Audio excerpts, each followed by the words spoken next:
ये सामने में है पुलिस लाइन है। यहाँ से मैंने इस बॉर्डर के बाद से 500 मीटर की दूरी पर पुलिस लाइन बन रहा है। उस पर एनजीटी का कोई रोक नहीं है, उस पर कोई रोक नहीं है नेशनल क्लीन गंगा का।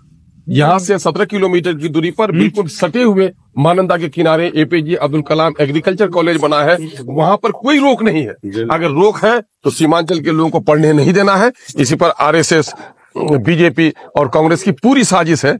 ये जमीन लड़के लिए गए, किशनगंज के और सीमांचल के अवाम, बिहार के लोग, बंगाल के लोग आकर के लड़के लिए, या अलीगढ़ का एक तालीमी अदारा होगा तो हमारा बड़ा काम होगा। लेकिन ये लोग नहीं होने दे रहे हैं। 2011 के दिसंबर में ही जमीन का एग्रीमेंट हो गया। 12 में हुकूमत रही कांग्रेस की, 13 में कांग्रेस की रही और अप्रैल 2014 तक कांग्रेस की हुकूमत रही, लेकिन उसने पैसे नहीं दिए, काम नहीं कराया। और उसके बाद बीजेपी तो चाहती ही नहीं कि काम हो। तो सत्ता में तब्दीली भी आई बिहार में, लेकिन वो तेजस्वी जी जो कह रहे थे कि हम मजलूमों के और सीमांचल के लिए काम करेंगे, उसने एक लफ्ज तक आवाज नहीं उठाई। साहब आज आए हैं, हम बड़े शुक्रगुजार हैं। साहब ने कई बार पार्लियामेंट इस मामले को उठाया है। किशनगंज के आवाम का मुतालबा है कि इस मामले को इंशाल्लाह पार्लियामेंट में मजबूती से लड़ने का काम करें। सर, तो आप लोग जानते हैं मुझसे बेहतर कि ये कैंपस भी मिला, तो इसमें बड़ी कोशिशें रही सीमांचल की आवाम की कि उन तमाम ने मिलकर एहतजाज किया, प्रोटेस्ट किया। उसके बाद ये जमीन जगह दी गई। मगर अफसोस की बात यह है कि यूपीए की चेयरपर्सन साहिबा को बुलाकर इसका इफ्तिताह हुआ, इनॉग्रेशन हुआ, उसके बाद से यहाँ पर काम शुरू नहीं हुआ। यूपीए की सरकार थी तो उसमें काम शुरू होना चाहिए था। फिर उसके बाद मोदी की सरकार बनी और फिर यहाँ पर एनजीटी का स्टे दे दिया गया। अब इसी बेसन पर आगे जाकर आप देख रहे हैं कि एसपी और पुलिस के क्वार्टर्स बन रहे हैं, आगे एग्रीकल्चर का एक यूनिवर्सिटी का काम हो रहा है। अफसोस इस बात का है कि जहां पर अल्पसंख्यक समाज या मुसलमानों के तालीम का मसला आता है तो गवर्नमेंट जो तेजी दिखानी चाहिए, जो हरकत करनी चाहिए, वो हरकत नहीं करते। आप स्टे वेकेट करा सकते। मैं बिहार सरकार में नीतीश कुमार की सरकार रही, फिर उसके बाद नीतीश लालू की सरकार रही, फिर नीतीश सुशील मोदी, फिर अब दोबारा नीतीश और बीजेपी की सरकार है। तो क्या यहाँ की स्टेट गवर्नमेंट अपना असर रसूख इस्तेमाल करके खुद इम्प्लीड होकर स्टे को विकेट करा सकती थी? और ये ना सिर्फ बिहार का बल्कि भारत का सबसे पसमानदा इलाका है, बैकवर्ड एरिया है। और यहाँ पर अगर एएमयू का कैंपस का काम नहीं शुरू होगा तो बहुत गलत बात है।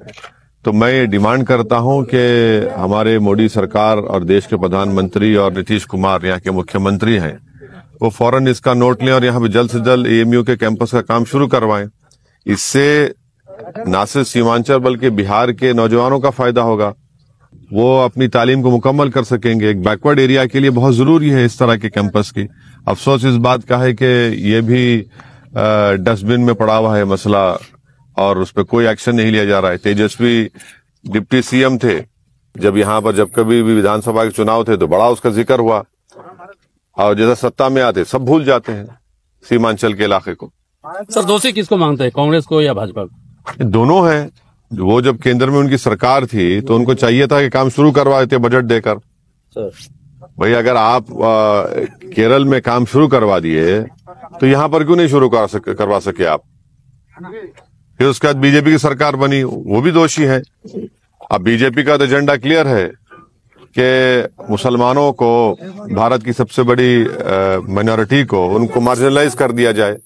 अब एक डेलिबरेट सिस्टमिक मार्जिनलाइजेशन चल रहा है, उसी का हिस्सा है। मगर जो लोग उनके साथ हैं, जो सेकुलरिज्म की बातें करते हैं, जो वोट तो ले लेते हैं सीमांचल की जनता का, उसके बाद भूल जाते हैं।